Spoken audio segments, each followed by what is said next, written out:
नमस्कार.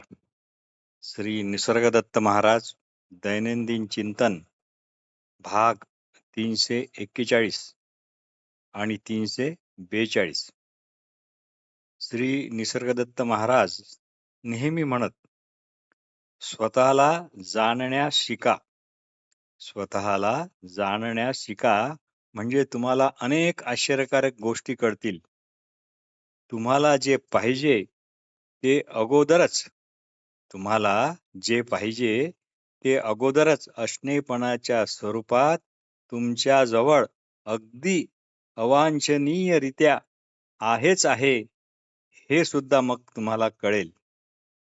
तसेच स्वतःबद्दलचा तिटकारा व आपण आपल्यावरच ठेवलेला अविश्वास ह्या आपल्या घोर घोडचुका आहेत, हे पण निश्चित कळेल. नेहमी दुःखापासून दूर पळणे आणि सुखाच्या शोधात असणे हे स्वप्रेमाचेच तसे पाहिले तर एक गूढ असे लक्षण आहे, हे पण तुम्हाला कळेल. स्वतःला अनंतता व शाश्वतता देणे हे तुमच्याच हाती आहे, इतर कोणाच्या हाती नाही, हेही कळेल. मी आहे यातील मी काढणे व आहेतच असणे हे किती महत्वाचे आहे, हेही कळेल. आहे मध्ये असणे हे एखादी विहीर खणण्यासारखे आहे. त्यात तुम्ही मी अमुक तमुक आहे हे जे पाणी नसल्यासारखे दगडधोंडे माती आहे, ते म्हणजे बाहेर फेकत राहा आणि जीवनदायी अमृतमय पाण्याचा झरा लागेपर्यंत न थकता असे करत राहा, म्हणजेच स्वतःचा शोध घेणे होय, हेही कळेल.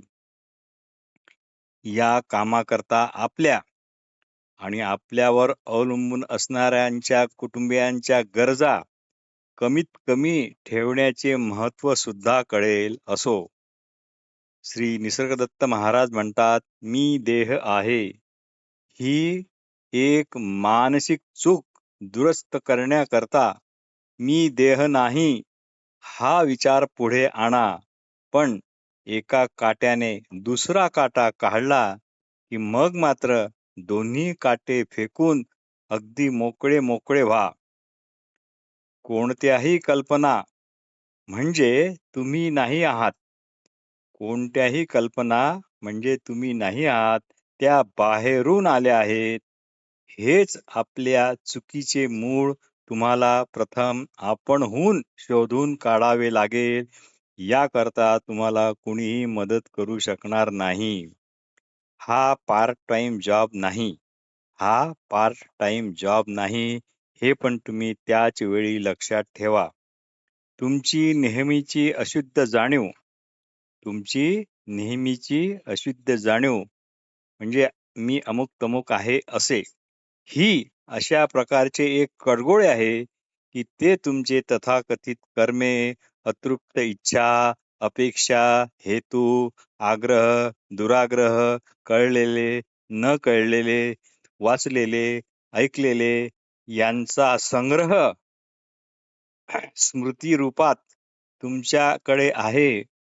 आणि म्हणूनच मी त्या पार्श्वभूमीवर मी अमुक तमुक आहे असा भ्रम तुम्ही जोपासता आणि या सर्व भरवणीचे ते गाठोडे म्हणजे एक कडगोळे आहे, ते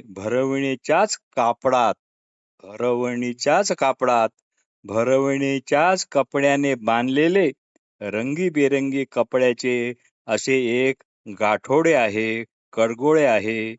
म्हणून साठवण आणि त्यातील भरवण हे एकच आहे. जशी गवताचा भारा हा गवताच्या दोरीनेच बांधला जातो, दोघांमध्ये फरक नसतो, हे कळणे ज्यामुळे शक्य होते, हा समज ज्यामुळे येतो, ते अगोदरपणाने असणे पण समज म्हणून हे सर्व काम करते. आणि ही समज मात्र वैयक्तिक असू शकत नाही. वैयक्तिक जर वाटत असेल तर ती परत एका तऱ्हेची भरवणच होईल आणि तुमची दिशाभूल होईल. या जगात स्वतःला परके वाटणे, भयभीत होणे हे सर्व केवळ या समजाच्या अभावाचे लक्षण आहे. हा समज नसला कीच देहबुद्धी बळावते. देहाला मृत्यूचा धोका आहे ही भीती सतत राहते. पण देहाला धोका असतो जो समज असतो त्याला नाही. म्हणून निसर्गदत्त महाराज म्हणत, शुद्ध जाणीवेच्या अर्थात समज म्हणून जो आत्मबोध आहे तोच समज असा. माझा समज असा भ्रम जोपाडू नका, तर फक्त समजच असा. म्हणूनच निसर्गदत्त महाराज अनेक ठिकाणी म्हणतात, ज्ञानी नका होऊ तर ज्ञान व्हा. ज्ञानी नका होऊ तर ज्ञान व्हा. ध्यानी होऊ नका तर ध्यान व्हा. प्रकाश झोत पडल्यावर जे दिसते त्यात अनेक बदल सतत होत राहतात. पण हा बदल फक्त पदार्थातच होत असतो. जे प्रकाशित झाले आहे त्यातच होत असतो. जे प्रकाशित होत आहे त्यातच होत असतो. प्रकाशित होणारेच बदलत राहते, प्रकाश बदलत नाही. आणि जे कशावरही अवलंबून आहे त्याला स्वतःचे स्वतंत्र वेगळे वस्तुत्व आणि अस्तित्व नसते. म्हणून त्यालाच मिथ्या म्हणतात. म्हटले तर आहे आणि म्हटले तर नाही. हे तुमच्यावरच अवलंबून आहे. जग मिथ्या आहे आणि ब्रह्म सत्य आहे. म्हणजे जग ज्याला मिथ्या आहे त्याला तसे वाटते म्हणून आहे, आणि मिथ्या नाही ज्याला तसे वाटते म्हणून नाही. जगाचा या बाबतीत काहीच आग्रह नाही. जगाचा तुमच्या या कुठल्याही धारणेच्या बाबतीत जगाचा काहीही आग्रह नाही. आग्रह हा फक्त तुमचा आणि तुमचाच आहे. थोडक्यात, मिथ्या म्हटले तरी ब्रह्म आहे आणि मिथ्या नाही म्हटले तरी ब्रह्म आहे. हे सर्व म्हणणे ज्यामुळे शक्य होत आहे ते मात्र आपल्या ठिकाणी अगोदरपणाने जे असणेपण आहे, जे नित्य प्राप्त आहे, त्या बाबतीत मात्र कुणाला आणि कुणालाच शंका घेता येणार नाही. तुम्हाला तशी शंका आहे की नाही हे तपासून पहा. बस झाले तर आता सूर्यप्रकाशात रोपटी वाढतात आणि काही रोपटी कोमेजून नष्ट होतात. याचा सूर्यावर काहीही परिणाम होत नाही, असे या संदर्भात निसर्गदत्त महाराज म्हणतात. भाग 342. शुद्ध असण्याला म्हणजेच असणेपणाला म्हणजेच कालातीताला म्हणजेच सत्यस्थितीला काहीही गती नसते. अस्थिर क्षणाच्या क्रमामुळेच कालगती निर्माण होते. शुद्ध असण्याला म्हणजेच असणेपणाला म्हणजेच कालातीताला म्हणजेच सत्यस्थितीला काहीच गती नसते. अस्थिर क्षणाच्या क्रमामुळेच कालगती निर्माण होते. सर्व गतीला स्थिर पार्श्वभूमी लागते. तुमच्या असणेपणाच्या रूपात असलेले असणेपण हीच आहे ती सत्यस्थिती आणि हीच आहे ती स्थिर पार्श्वभूमी. एकदा ती तुम्हाला स्वतःच्या ठिकाणी गवसली, म्हणजे ती हरपली नाही आहे, ती गवसली की मग तुम्हाला कळते की आपण आपले सर्व भेदापासून स्वतंत्र असे आपले असणे कधीही गमावलेले नाही. पण मुद्दाम असणे शोधण्यात जाल तर ते गवसणार नाही, कारण ते कशामध्येच नसते. उलट त्यातच सर्व काही असते व त्यातूनच सर्व काही प्रगटते सुद्धा. दिवसाचा प्रकाश सर्व काही दाखवतो, पण स्वतः मात्र अदृश्य राहतो. तसेच हे आहे. आपल्याला आपल्या सध्याच्या अवस्थेविषयी अगदीच थोडी माहिती आहे.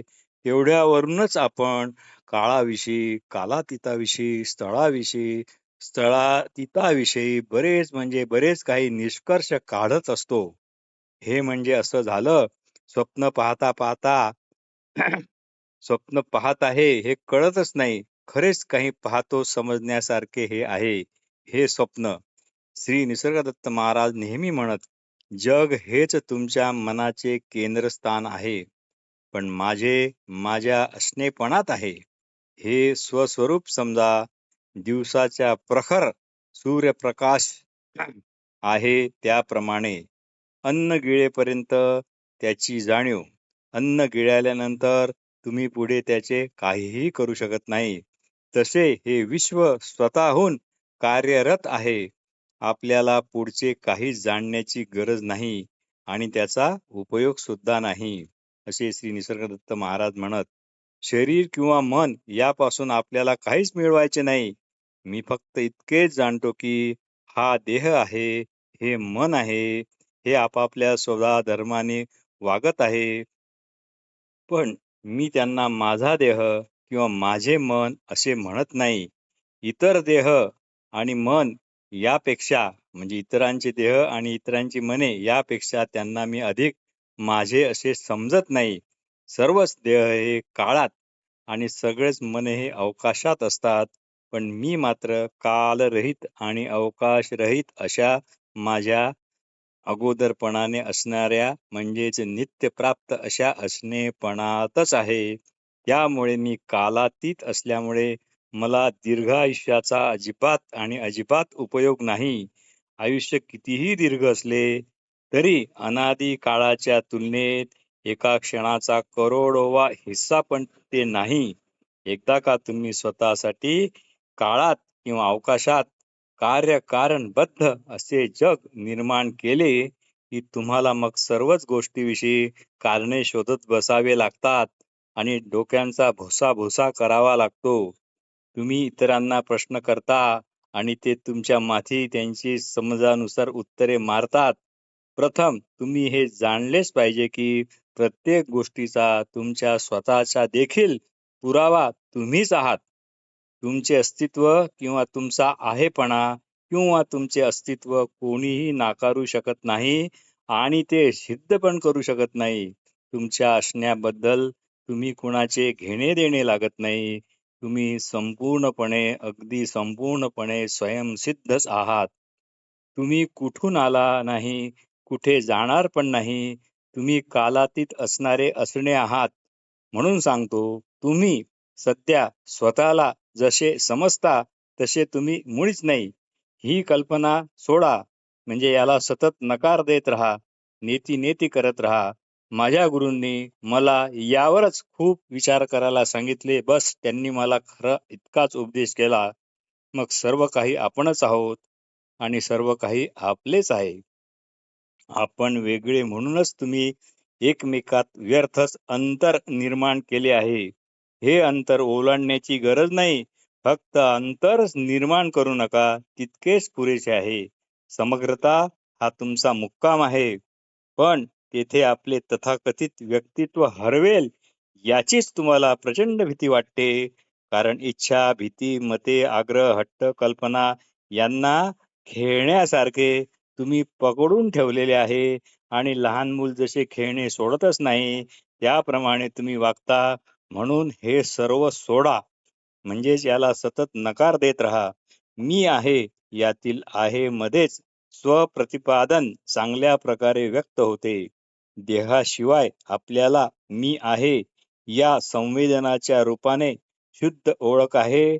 याबद्दल तुम्हाला काहीच खात्री नाही अशा गोष्टीबद्दल मात्र तुम्ही आत्मविश्वासाने बोलत राहता आणि त्या जंजाळात स्वतःला अडकवून घेता.